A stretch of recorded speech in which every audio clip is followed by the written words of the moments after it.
దేశం ఏ రంగంలోనైనా అభివృద్ధి చెందాలంటే ముఖ్యంగా అవసరమైనది రవాణా రంగం. అయితే దురదృష్టవశాత్తు ఈ రోజున రవాణా రంగం కొన్ని క్లిష్ట పరిస్థితులను ఎదుర్కొంటూ వస్తోంది. అయితే ఏదైతే క్లిష్ట పరిస్థితులు ఉన్నాయో వాటి నుంచి బయటపడేందుకు విశాఖలోని Visakha transport supplies alliance welfare association పేరు పెద్దదే. దీంట్లో సభ్యులు కూడా అదే స్థాయిలో ఉన్నారు. సో వీరి లక్ష్యం సభ్యులంతా కూడా క్షేమంగా ఉండాలి, వారి తాలూకా సంక్షేమం కోసం పాటుపడుతున్నారు. ఈ నేపథ్యంలోనే మనం గాజువాక్లోని గ్రీన్ యాపిల్ హోటల్లో ఒక సమావేశం ఏర్పాటు చేశారు. ఆ సమావేశం తాలూకా ముఖ్యాంశాలు ఏంటంటే తెలుసుకుని ప్రయత్నించాం. సో నమస్తే సార్. నమస్తే అండి, నా పేరు B Satyanarayana. Visakha goods transport association ప్రెసిడెంట్గా వ్యవహరిస్తున్నాను. అయితే ఇప్పుడు జేఏసీ ఏదైతే ఉందో ట్రాన్స్పోర్టర్స్ అసోసియేషన్, వాళ్ళు కొన్ని సమస్యలతోటి మా దగ్గరికి వచ్చారు. మేము కూడా సానుకూలంగా స్పందించి కొన్ని సమస్యలకి పరిష్కారం ఇచ్చాము. అలాగే చాలా సమస్యలు ఇంకా అపరిష్కృతంగా ఉండిపోయినాయి. ఒకటి ఏంటంటే, లారీలు వచ్చినాయి అంటే ఎక్కడ పెట్టుకోవాలో తెలియదు, రోడ్డు మీద పెడితే పెనాల్టీలు వేస్తున్నారు. అలాగే ప్రతి సిటీలో కూడా ఒక ఆటో నగర్ ఉంది, ఒక ట్రాన్స్పోర్ట్ నగర్ ఉంది. విశాఖపట్నానికి అది కరువైంది. అది గవర్నమెంట్ దృష్టికి తీసుకెళ్లి మేము ఒక ట్రాన్స్పోర్ట్ నగర్గా కానీ ఒక ఆటో నగర్గా కానీ అందరం ఒక చోట ఉండేటట్టు, ఈ లారీలు రోడ్డు మీద తిరిగి ప్రమాదాలకు గురి కాకుండా ఉండటానికి ఏ గవర్నమెంట్ సైడ్ నుంచి సానుకూలంగా స్పందించి మాకు న్యాయం చేయాలని చెప్పి మీ ప్రెస్ ద్వారా నేను కోరుతున్నాను. రెండోది ఏంటంటే, ఏదైతే జేఏసీ వారు ఈ పిల్ఫరేజ్ అంటే ఈ లారీల్లో షార్టేజెస్ ఉంటాయి, అది 1% లూజ్ మెటీరియల్కి, దాంట్లో కోల్ అని ఉంటుంది, దానికి 5%, 0.5% దాన్ని అడిగారు, దాన్ని చేసాము. అది మేము లోడింగ్ ఇచ్చేవాళ్ళం కనుక దాన్ని సానుకూలంగా స్పందించి చేసాము. తర్వాత లోడింగ్ డబ్బులు అనేది రకరకాలుగా తీసుకుంటున్నారు లోడింగ్ దగ్గర. ఆ లోడింగ్ డబ్బులు అనేది పూర్తిగా అబాలిష్ చేసాము.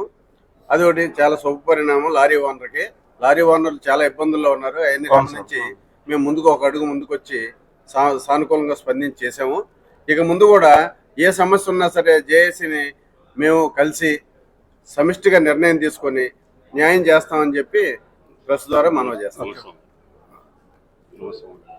గుమస్తా మామూలు మాత్రం ఆ పేపర్లు తీసుకెళ్లే గుమస్తా అతను బాధపడకుండా 100 రూపాయలు, 200, 500, అంటే ట్రైలర్ కి అయితే 500, మామూలు లారీకి అయితే 200, మినీ వ్యాన్ చిన్నదానికైతే 100 రూపాయలు అట్లా నిర్ణయించాం.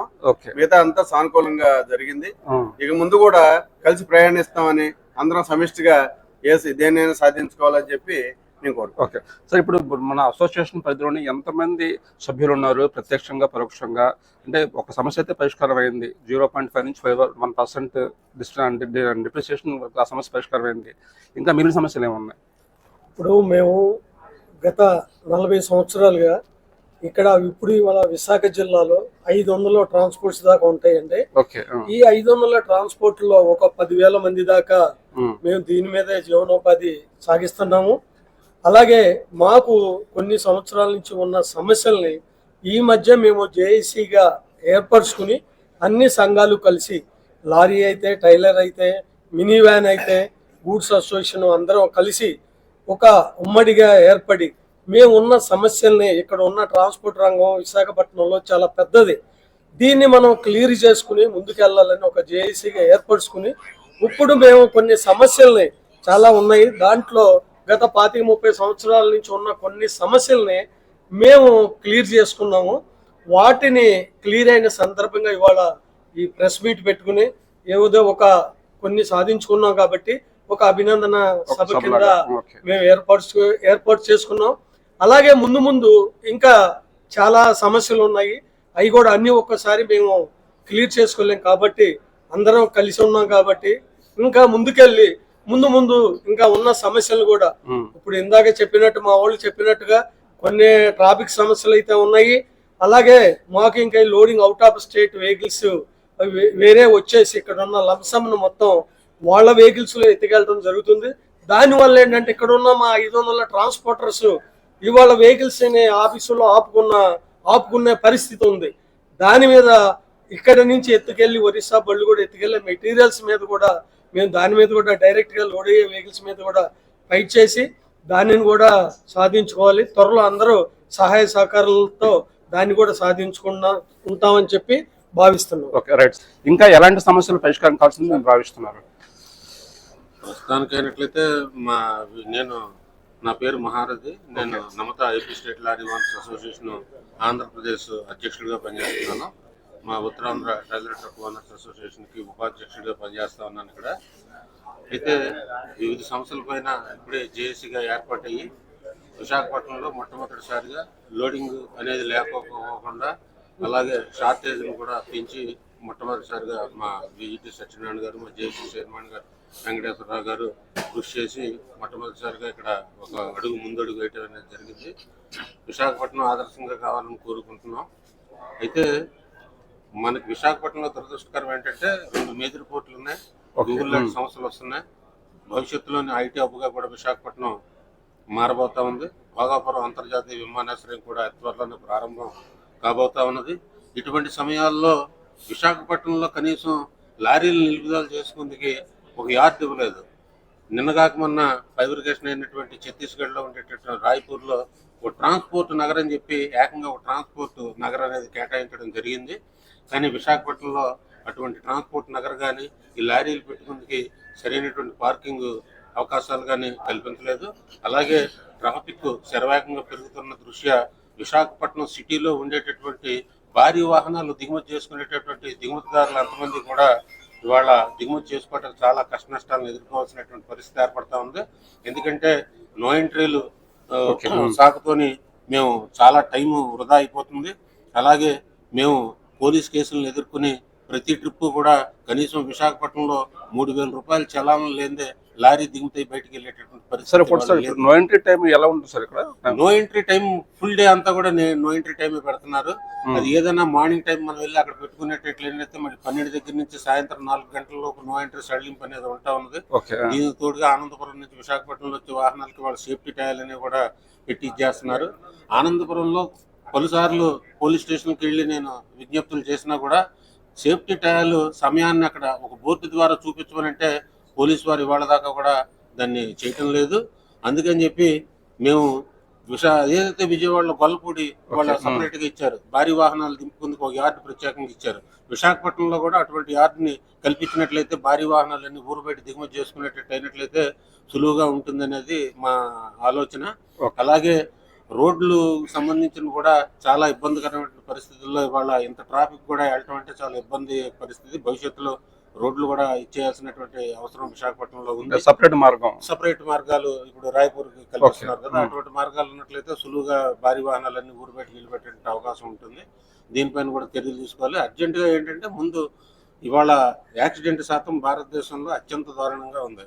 అందులోకి ఆంధ్రప్రదేశ్ లాంటి రాష్ట్రాల్లో యాక్సిడెంట్ల శాతం అనేది మనం చూస్తూనే ఉన్నాం. రోజు రోజుకి ఎన్ని యాక్సిడెంట్లు అవుతున్నాయి, ప్రాణాలు కోల్పోతున్నారు, క్షతగాత్రులుగా మారిపోతున్నారు. కాబట్టి ప్రభుత్వాలు వీటిపైన ఎన్ని కార్యక్రమాలు చేస్తా ఉన్నా, అవగాహన కార్యక్రమాలు చేస్తా ఉన్నా ప్రజల్లో మార్పు అనేది అనివార్యం. ప్రజలకి సరిగైనటువంటి అవగాహన కార్యక్రమాలు అనేవి చేయటం లేదు.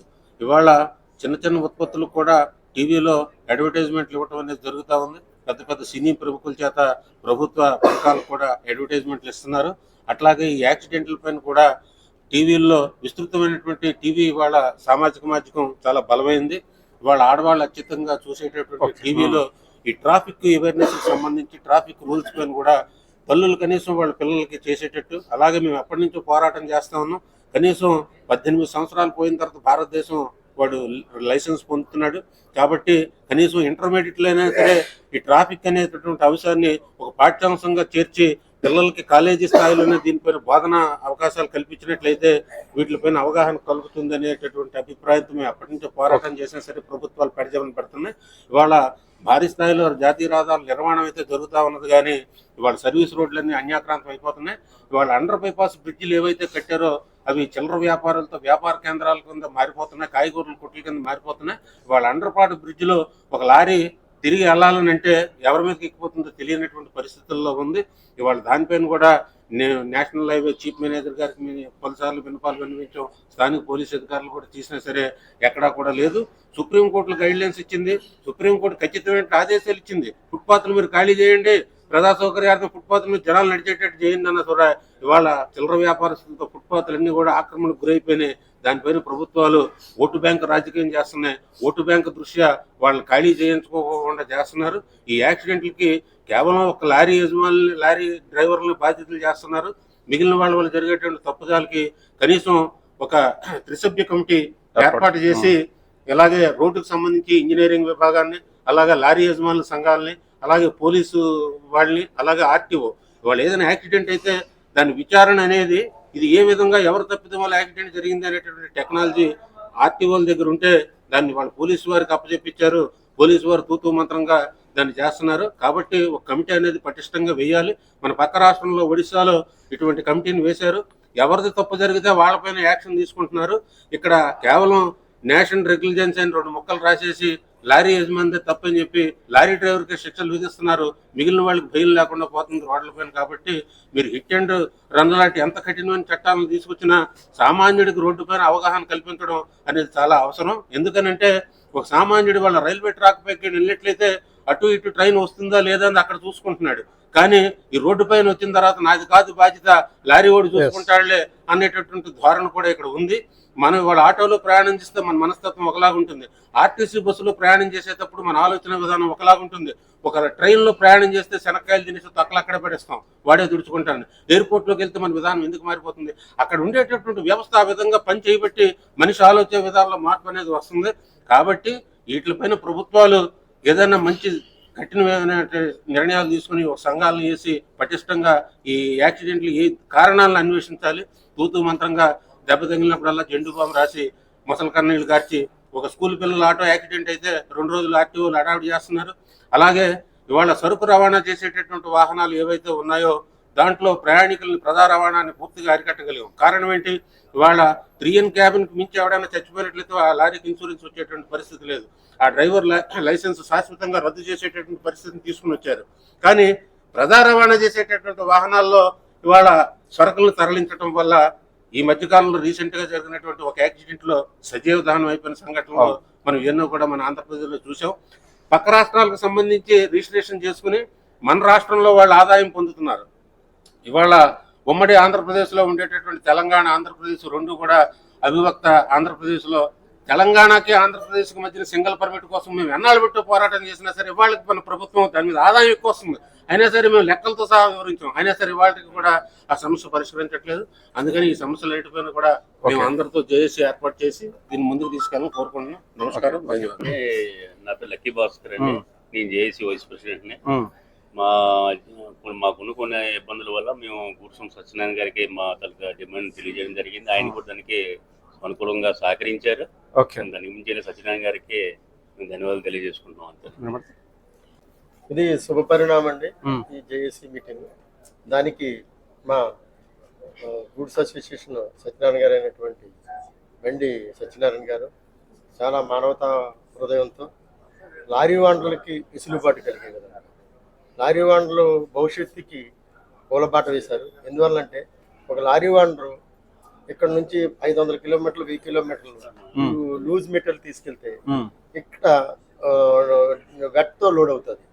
500 కిలోమీటర్లు 1000 కిలోమీటర్లు వెళ్తే చుక్కా డ్రాప్ పడుతూ ఒక 500 కేజీలు షార్టేజ్ వస్తుంది. ఈ షార్టేజ్ రూపంలో దానివల్ల షార్టేజ్ వల్ల 4000 5000 ఒక్క మెటీరియల్ కాస్ట్ ఉంది. ఇది మిగిలిది ఒక లారీ ఓనర్కి అన్లోడ్ చేస్తే 10,000 రూపాయలు ఆ మిగిలిది బ్యాలెన్స్లోనే మిగులుతుంది. ఆ 20%. ఇది షార్టేజ్ రూపంలో కట్ అవడం వల్ల లారీ ఓనర్ పూర్తిగా నష్టపోతున్నారు. దీనికి తరపున మేము సప్లయర్స్ 500 మంది సప్లయర్స్ ఈ గూడ్స్ ట్రాన్స్పోర్ట్ అసోసియేషన్ అయినటువంటి ప్రెసిడెంట్ గారు సత్యనారాయణ గారి దృష్టికి తీసుకెళ్ళి ఇది లారీ ఓనర్కి వెసులుబాటు కావాలని వారి లారీ ఓనర్ తరఫున మేము ఫైట్ చేసి ఈ హక్కును సాధించాం. ఇది వెసులుబాటు లారీ ఓనర్ ఏంటంటే దేశానికి వెన్నెముక. భారత ప్రభుత్వం ఏం చేస్తుందంటే లారీ ఓనర్ చిన్న చూపు చేస్తుంది. రవాణా రంగాన్ని ఎటువంటి వెసులుబాటు లేదు. ఈ ఒక రవాణా రంగాన్ని చిన్న చూపు చూస్తుందండి. భారతదేశ చరిత్రలో ఏ రంగానికి రైతుకి వెసులుబాటు ధర ఉంది, ఏ రంగం ఇప్పుడు ఇండస్ట్రీ ఉంది. ఒక ఇండస్ట్రీకి రుణమాఫీలు ఉంటున్నాయి, లారీ ఓనర్కి ఎటువంటి మాఫీ లేదు. ఒక లారీ ఓనర్ ఒక కిస్తీ కట్టలేని పరిస్థితి వచ్చిందంటే లారీ తీసుకెళ్ళి సీజ్ చేస్తాడు. దాని మీద ఫ్యామిలీ డిపెండ్ అవుతుంది, దాని మీద లారీ డ్రైవర్ డిపెండ్ అయి ఉంటాడు, లారీ క్లీనర్ డిపెండ్ అయి ఉంటాడు. ఈ ఇన్నిటికి ఒక ఎత్తు అయితే ఈ షార్టేజ్ రూపంలో ఈ మార్జిన్ వల్ల తీవ్రంగా నష్టపోతున్నారు. దీనివల్ల పెద్దలందరూ సహకారంతో మా జేఏసీ చైర్మన్, అలాగే మన రవి గారు, ఉత్తరాంధ్ర వైస్ ప్రెసిడెంట్ గారు, జనరల్ సెక్రటరీ గారు, లక్కీ భాస్కర్ అందరూ సమిష్టి నిర్ణయానికి వచ్చి ఓ జేఏసీగా ఏర్పడి దీని మీద పోరాటం చేసి ఇది సమిష్టి కృషిగా ఈ షార్టేజ్ రూపాన్ని పూర్తిగా నిర్వహణ చేశారు. నమస్తే అండి, నా పేరు రాజ్ కుమార్. నేను ఉత్తరాంధ్ర జనరల్ సెక్రటరీని, అలాగే జేఏసీ నెంబర్ని.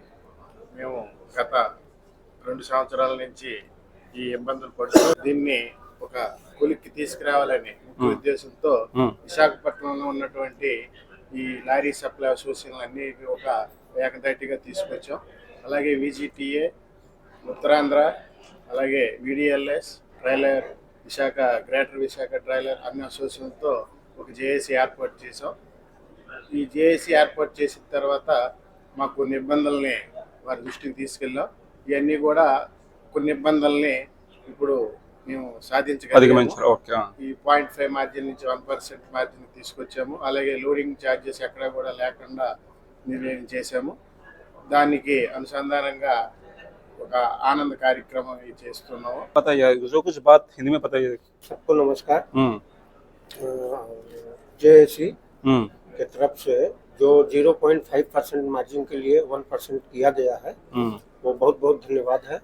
और लोडिंग एंड अनलोडिंग का जो भी यहाँ पे बीजीटीए सत्यनारायण जी के सामने क्लियर हुआ है, उसका सब लोग पालन करें। రైట్, ఇది ఇక్కడ చాలా ముఖ్యమైన విషయం చర్చకు వచ్చింది. విశాఖపట్నంలో ఏదైతే ఇప్పటి వరకు కూడా 0.5 అంటే సరుకు తరుగుదల. ఇప్పుడు సరుకు లోడ్ చేస్తున్నప్పుడు ఒకలా ఉంటుంది, సరుకు సుదూర ప్రాంతాలకు వెళ్ళిన తర్వాత సరుకు అంటే కొంత ఆవిరవ్వడం కానీ, లేకపోతే వెట్ మెటీరియల్ తడి సరుకు కాస్త ఆవిరైపోవడం, ఇటువంటి వాటి వల్ల వ్యత్యాసం వల్ల ఆ ఇబ్బందులను ముందుగా లారీ డ్రైవర్లు లేదా లారీ యజమానులు ఎదుర్కొనేవారు.